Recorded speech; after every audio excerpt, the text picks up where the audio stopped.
Eto mga idol, mayroon na naman tayong BILED setup na ipapadala sa Tabaco City, Albay. Bali ito mga idol ay plug and play na lang, isasalpak mo na lang, hindi na kailangan mag wirings. Bali solid LED nga pala ang mga nilagay natin dito mga idol, lalong lalo na yung lens niya na color blue talaga. At solid LED rin na shroud ang nilagay natin dito mga idol. Bali dito naman sa buga mga idol, 120 watts yung nilagay natin na BILED dito. Ganito mga idol ang buga ng low beam. Bali ganito naman ang buga ng ilaw mga idol kung sakaling may kasalubong na sasakyan. Yan, ganyan yung low beam natin. Makikita nyo dito mga idol na sakto lang yung buga niya, hindi nakakasilaw sa kasalubong na sasakyan. At ganito naman yung high beam na light natin, pang passing light.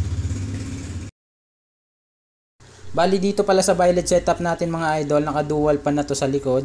Kung mapapansin nyo, ayan, tagong-tago yung dalawang butas na yan. Yan po yung naglalabas ng init ng buga ng ilaw. Pati na rin sa mga moist mga idol.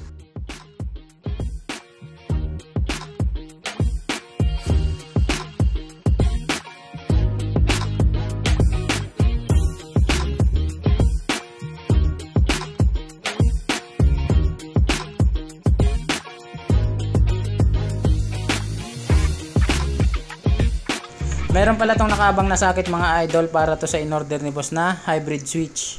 Etong hybrid switch mga idol, isasalpak na lang to, bali plug and play na lang, wala nang gagalawin sa wiring. Kapag nakasalpak na to mga idol, makokontrol mo na dito yung high and low ng projector lights.